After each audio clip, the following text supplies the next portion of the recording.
गणेशाय नमः। नमस्कार, मैं अविनाश सिंह।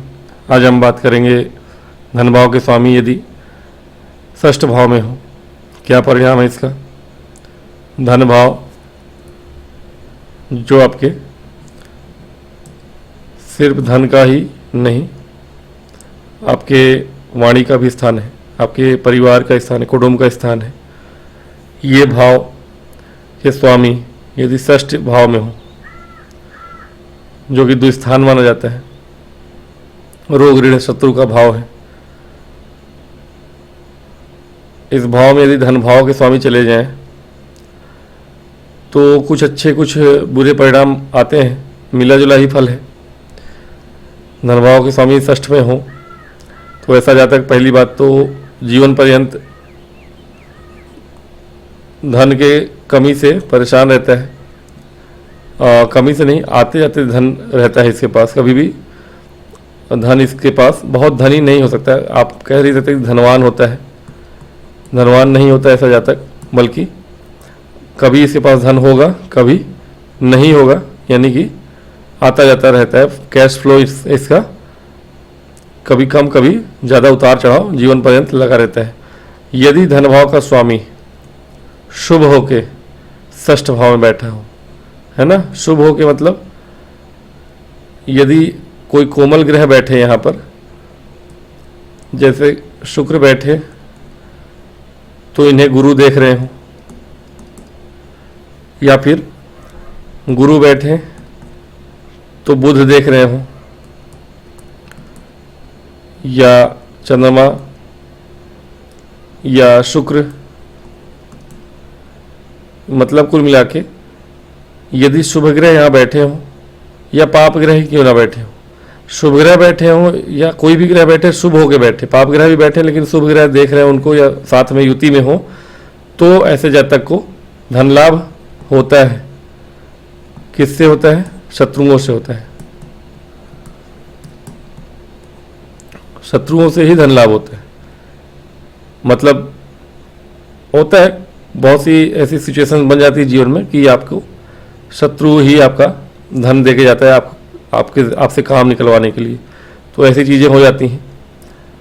और ऐसे जातक को अगर शुभ नहीं है, ये जो धनेश है आपके षष्ठ भाव में यदि शुभ नहीं है तो ऐसे जातक को शत्रु परेशान करते हैं, फल वैसा प्राप्त नहीं होता जैसा होना चाहिए।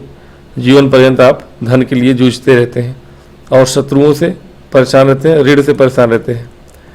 कोई ना कोई ऐसा ऋण ले लेंगे आप, जीवन में कर्ज ले लेंगे आप, जिसको उतारने में आपको पसीने छूट जाएंगे। विशेष रूप से यदि मंगल यहाँ बैठे हैं अशुभ होके या नीच या पीड़ित होके, ठीक है, मंगल यहाँ पीड़ित होके यदि बैठे तो यदि आप पहली बात तो कर्ज नहीं लेंगे, कर्ज में फंसेंगे नहीं जल्दी, लेकिन अगर फंस गए हैं तो वो कर्ज उतार नहीं पाएंगे आप, जीवन पर्यंत वो ऋण आपको परेशान करेगा। तो ये चीज़ें भी होती हैं।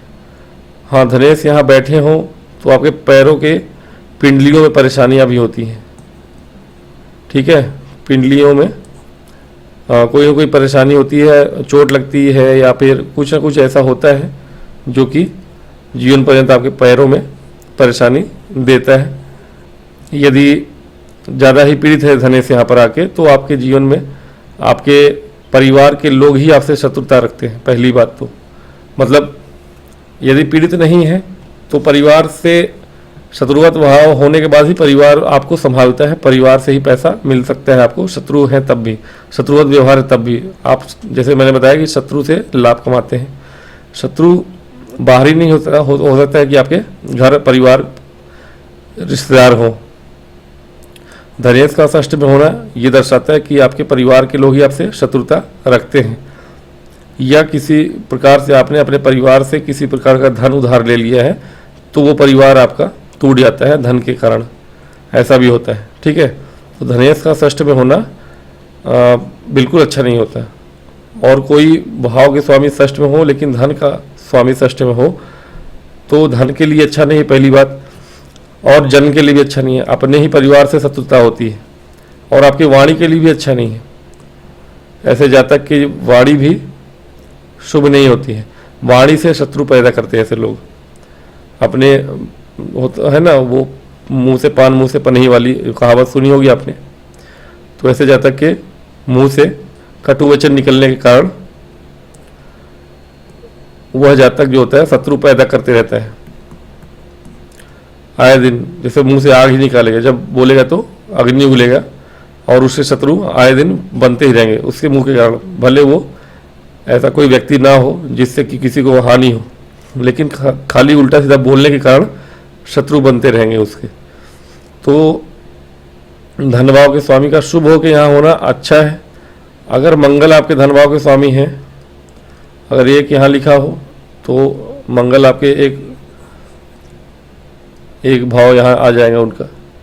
तो मंगल आपके धनेश हैं अगर, तो ये आपके भाग्येश भी होंगे। तो कहीं ना कहीं धन आपके जीवन में आता जाता रहेगा, लेकिन आप शत्रुहंता भी होंगे। धन के कारण शत्रु बनेंगे भी, बहुत ज़्यादा बनेंगे। मंगल का यहाँ होना होता है कि रोज़ शत्रु पैदा होते हैं, लेकिन आपके बिना कुछ किए परास्त भी होंगे। वो शत्रु आपसे मुंह मोड़ के चले भी जाएंगे। तो मंगल है तो ठीक है। कोई शुभ ग्रह है तो शत्रु तो नहीं परेशान करता है, आपको धन से ही परेशानी होती है। अगर शुक्र है अगर 2 साथ लिखा है यहाँ पे, या गुरु हैं, तो भी आपके लिए उतना दिक्कत नहीं है। गुरु और शुक्र यहाँ बैठे तो शत्रुओं से परेशान नहीं होंगे आप। शत्रु हाँ, कभी कभी कैश फ्लो की परेशानी हो सकती है, आपको धन की कमी हो सकती है। बुध होंगे तो एक बार को आपको वाणी की परेशानी होगी। अगर बुध यहाँ बैठे हैं, यहाँ पे 3 नंबर या 6 नंबर लिखा है, 3 या 6 लिखा है, तो बुध अगर यहाँ बैठे हैं, हालांकि बुद्धि से आप शत्रुओं को पराजित करेंगे। गुरु शुक्र या बुध या युति में हो 1-2 ग्रह, तो सबसे अच्छा ये होता है आपके जीवन में कि आप कंपटीशन में बड़ा अच्छा करते हैं। आपका दिमाग जो होता है बहुत ही अच्छा होता है कंपटीशन में। किसी भी गवर्नमेंट के क्षेत्र में हो आप या किसी प्राइवेट सेक्टर में हो आप, आपका जो ज्ञान है बहुत ही अच्छा होता है। आप कभी विचलित नहीं होते हैं। कभी किसी भी एग्ज़ाम में, स्कूलिंग हो या कहीं कोई भी एग्ज़ाम हो जीवन में, आपका एग्ज़ाम जो है बड़ा अच्छा होता है, क्लियर होता है। आपको कॉन्फिडेंस रहता है कि हाँ मैं कर लूँगा, और आप कर भी लेते हो। इंटरव्यू वगैरह हो, ऐसे जातक जो होते हैं घबराते नहीं हैं। तो ये सबसे अच्छी चीज़ है कि शुभ ग्रह अगर यहाँ बैठे हैं धनेश होकर, तो आप कंपटीशन वगैरह में अच्छा करते हैं। हालांकि मंगल भी हो, सूर्य भी हो वहाँ पर, या चंद्रमा या शनि, कंपटीशन के लिए अच्छे हैं।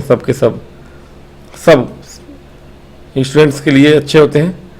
पैसों के लेकर अगर बात करें तो शनि जो होते हैं आपके, शनि थोड़ा सा ज़्यादा परेशान करेंगे आपको। यदि शनि अगर धनेश है आपके, अब 10 नंबर लिखा है तो 11 यहाँ होगा, तो थोड़ा ज़्यादा परेशानी होगी। लेकिन अगर 10 यहाँ लिखा है और 11 यहाँ लिखा है, तो लग्नेश हो के अवयोग तो बनाएंगे शनि, लेकिन षष्ठ में है तो शत्रुहंता बनाते हैं। लेकिन समय समय से बीमारी भी देते हैं। इनकी तीसरी दृष्टि आपके आयु वृद्धि करते हैं, लेकिन लंबी बीमारी भी देते हैं। गोचरवश जब यहाँ आएंगे या फिर नहीं भी आएंगे तो बीमारी देते हैं, शत्रु बाधा भी देते हैं। अगर शनि खराब पीड़ित है या शुभ नहीं है, शुभ ग्रहों से देखने जाते हैं, तो समय समय से जब गोचरवश यहाँ आएंगे शनि, तो आपको रोग ऋण शत्रु तीनों से ही परेशानी देंगे। लेकिन लंबी बीमारी, वैसी कोई विशेष लंबी बीमारी नहीं देते हैं, क्योंकि शनि बीमारी से छुटकारा भी दिला देते हैं। बीमार होंगे आप, साल 2 साल में सही हो जाएंगे। और बीमारी देंगे भी तो वात वाली बीमारी देते हैं, हड्डियों की परेशानी देते हैं। तो शनि का यहाँ होना उतना अच्छा नहीं है। हाँ, कंपटीशन के लिए अच्छा है। आप लॉ फील्ड में हैं, आप जज बन सकते हैं, वकालत कर सकते हैं। इन फील्ड में हो तो अच्छा है, या इंजीनियरिंग के फील्ड में हो, IIT वगैरह के क्षेत्र में जो स्टूडेंट हैं उनका अच्छा जाता है। सॉरी, तो कंपटीशन में तो शनि अच्छा कराते हैं। आप कहीं भी हो एग्जाम में तो अच्छा है, लेकिन कुछ चीज़ों में अच्छे नहीं भी हैं। जैसे रोग ऋण शत्रु समय समय से आपको परेशान करते रहेंगे। शनि जब जब गोचर में यहाँ इस भाव को देखें या यहाँ बैठ जाएं।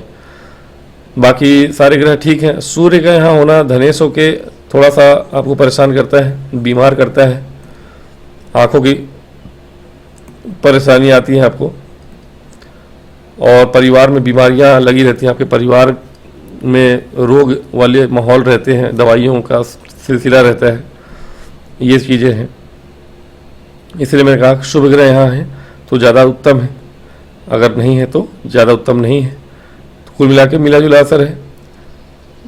अगर शुभता है तो 60% अच्छा है, शुभ ग्रह है तो। शुभता नहीं है तो 40% अच्छा है, 60% खराब है। इतना ही आप समझिए अपोजिट में एक दूसरे के। शुभ ग्रह हैं यहाँ पे तो अच्छा है, अशुभ ग्रह हैं, क्रूर ग्रह है तो उतना अच्छा नहीं।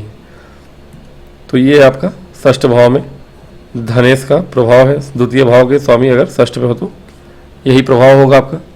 वीडियो अगर पसंद आए तो लाइक करिए, सब्सक्राइब करिए और पूरा वीडियो देखें। इसी साथ मैं आज्ञा लूँगा।